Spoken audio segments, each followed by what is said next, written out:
देखिए, ये पूरा जो हमारा देश का जो लोकतंत्र है उसको अंडरमाइन करके और यहाँ पे हिंदू राष्ट्र बनाने की जो पूरा डिज़ाइन है ये उसी का एक हिस्सा है। देखिए, मामला सिर्फ ये नहीं है कि वो खातून है और एससी एसटी को बिलोंग करती है। बात ये है कि वो प्रेसिडेंट ऑफ इंडिया है और पार्लियामेंट की वो हेड है। तो पार्लियामेंट का इनॉग्रेशन प्रेसिडेंट ऑफ इंडिया ही कर सकता है और उसको ही करना चाहिए। सुप्रीम कोर्ट को इसका कॉग्निसेंस लेना चाहिए था और इसको रिवर्ट करना चाहिए था। दे शुड हैव सेड कि ये कॉन्स्टिट्यूशनल नॉर्म्स जो है उसके हिसाब से प्रेसिडेंट को इनॉग्रेट करना चाहिए। जो क्राइसिस मैनेजमेंट कहते हैं ना, जिन्होंने पूरी सिविल सोसाइटी को, सारी लोगों को क्राइसिस मैनेजमेंट पे लगा रखा है कि आज लड़ो, दिल्ली यूनिवर्सिटी में ये हो गया, आज लड़ो ये हो गया, आज इसके लिए लड़ो, आज पार्लियामेंट, वो हमको बंद कर देना चाहिए और हमको सीधा काम करना चाहिए कि 2024 में इन्हें कैसे हटा रहे हैं।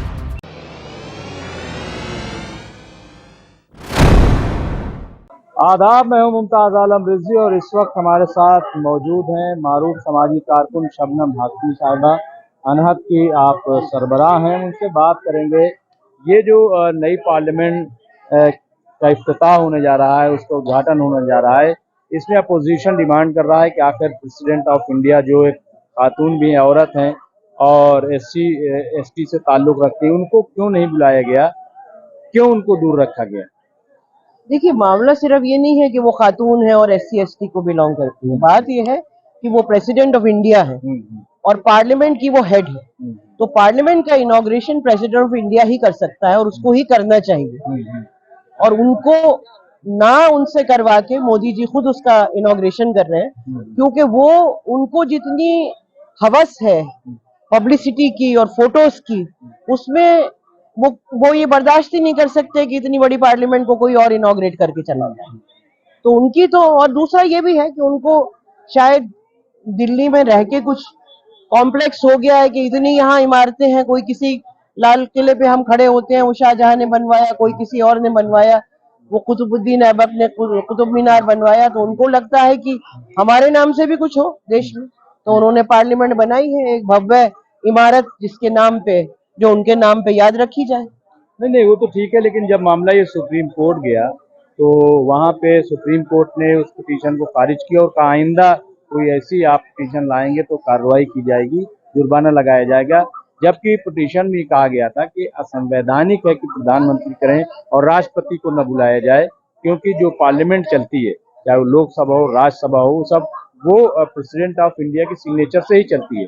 और जब वो बिल्डिंग बनाई जा रही है तो उसमें वो नहीं है, तो क्या मतलब ये जो सुप्रीम कोर्ट का फैसला है वो कैसा आपको लगा? कि बिल्कुल गलत फैसला। सुप्रीम कोर्ट को इसका कॉग्निसेंस लेना चाहिए था और इसको रिवर्ट करना चाहिए था। दे शुड हैव सेड कि ये कॉन्स्टिट्यूशनल नॉर्म्स जो है उसके हिसाब से प्रेसिडेंट को इनॉग्रेट करना चाहिए। मैं सुप्रीम कोर्ट के फैसले से बिल्कुल भी, I don't agree with that. Opposition ने जो सवाल उठाए, क्या वो आपको लग रहा है कि मुनासिब है? हाँ, मुनासिब ही है। जो अपोजिशन ने कहा ऑपोजिशन ऑपोजिशन तो मेनली यही बात कह रहा है कि प्रेसिडेंट को इसको इनॉग्रेट करना चाहिए, तो वो बिल्कुल सही बात है। अभी अल्लामा इकबाल को और ये डॉक्टर अंबेडकर को और गांधी जी को भी दूर कर दिया है कोर्ट से, और वहां पे सावरकर को लाए, कैसे देखती है? देखिए, ये पूरा जो हमारा देश का जो लोकतंत्र है उसको अंडरमाइन करके और यहाँ पे हिंदू राष्ट्र बनाने की जो पूरा डिजाइन है ये उसी का एक हिस्सा है। और इसमें हमको हैरान नहीं होना चाहिए, हमको परेशान होना चाहिए। चल, हमको बहुत ज्यादा हैरान नहीं होना चाहिए, क्योंकि इनकी जो नीति है उसमें ये होगा ही। ये सिलेबस बदलेंगे, ये जगहों के नाम बदलेंगे, ये उठा के बाहर फेंकेंगे, ये अपनी जो सोच है उसको, अपनी सोच को ये बच्चों को सिखाएंगे, स्टूडेंट्स को सिखाएंगे। तो इसमें कोई हैरानी की बात नहीं। नहीं तो अब इससे मुकाबला कैसे हो? मतलब इसको ये क्या लग रहा है आपको, क्या लड़ाई के लिए कहीं कोई माहौल बन रहा है, क्या लग रहा है? मेरा मानना ये है कि अब हमें जो जो क्राइसिस मैनेजमेंट कहते हैं ना, जिन्होंने पूरी सिविल सोसाइटी को, सारी लोगों को क्राइसिस मैनेजमेंट पे लगा रखा है कि आज लड़ो, दिल्ली यूनिवर्सिटी में ये हो गया, आज लड़ो ये हो गया, आज इसके लिए लड़ो, आज पार्लियामेंट, वो हमको बंद कर देना चाहिए और हमको सीधा काम करना चाहिए कि 2024 में इन्हें कैसे हटा रहे हैं। नहीं तो डायरेक्ट डायरेक्ट काम होना देखिए, ये चाहिए। है पॉलिटिकल मामला। क्या आपको लग रहा है अपोजिशन जो है वो मुत्तहिद हो रहा है, एक हो रहा है इस मामले में? देखिए दिखाई तो दे रहा है, जैसे बातचीत तो हो रही है। अगर ऑपोजिशन 1 to 1 फाइट करने के लिए कोलिशन करे स्टेट लेवल्स पे, हर जगह अपनी ईगो से ऊपर उठ के, अपने जिसे कहते हैं कि टेरिटोरियल इंटरेस्ट से ऊपर उठ के, तो हराया जा सकता है इनको। नहीं, लेकिन अभी ये बात बार बार आ जाती है कि पीएम का जैसा चेहरा है वैसे अपोजिशन में कोई चेहरा नहीं है, और झगड़ा मचा हुआ है कौन पीएम होगा कौन, क्या ऐसा कुछ है आपको लग ऐसे ये बकवास है, ये बिल्कुल ये लॉजिक ही बकवास है, ये लोगों को डिस्ट्रैक्ट करने की बात। रहा? एक पीएम एक तरफ है, मोदी एक तरफ है, और दूसरी तरफ सारी डेमोक्रेसी डेमोक्रेटिक और सेकुलर वैल्यूज है। हमें चेहरे की जरूरत नहीं है, हमें डेमोक्रेटिक वैल्यूज की जरूरत है, हमको सेकुलरिज्म की जरूरत है इस देश में।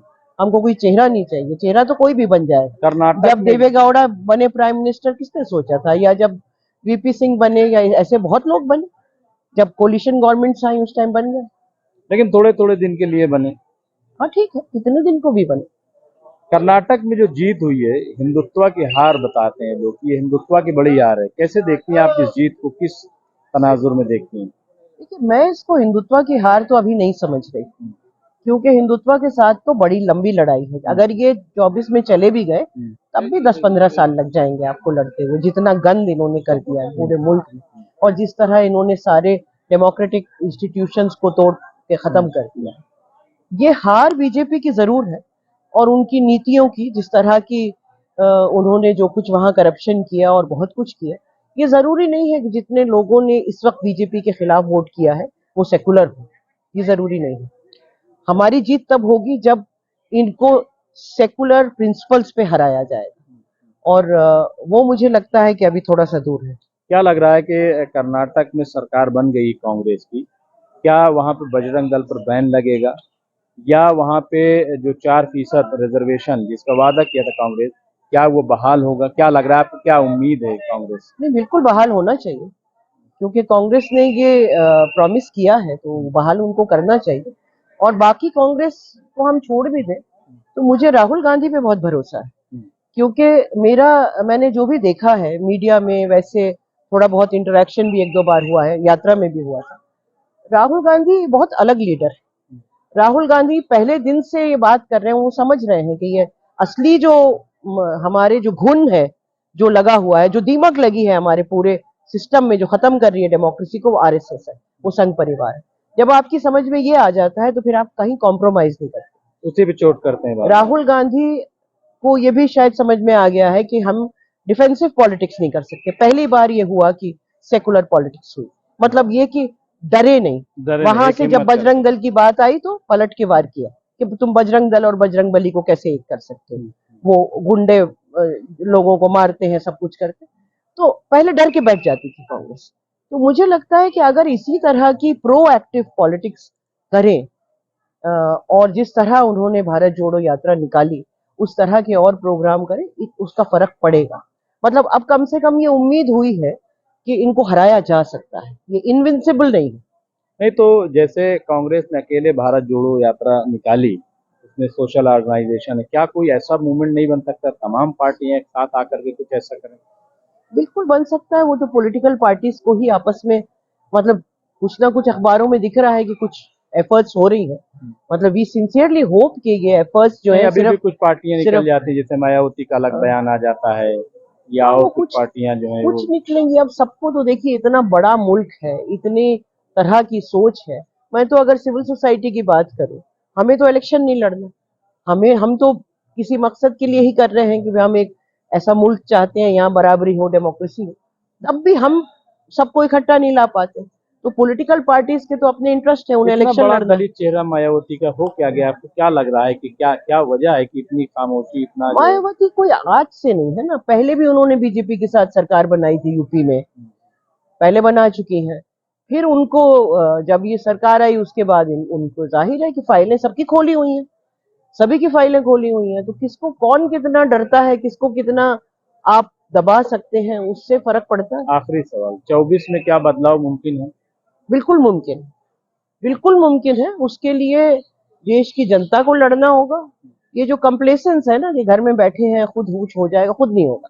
आपको करना पड़ेगा। करना पड़ेगा, लड़ना पड़ेगा, बोलना पड़ेगा। और पॉलिटिकल पार्टीज को अपनी ईगो से ऊपर उठ के और साथ आना पड़ेगा। तो बहरहाल अल्लामा इकबाल के शेर से ही हम खत्म करेंगे कि अमल से जिंदगी बनती है, जन्नत भी जहन्नम भी, ये खाकी अपनी फितरत में न नूरी है न नारी है। बहरहाल अमल करना पड़ेगा, जब अमल करेंगे तभी कोई नतीजा निकलेगा, चाहे वो 2024 का ही क्यों न हो।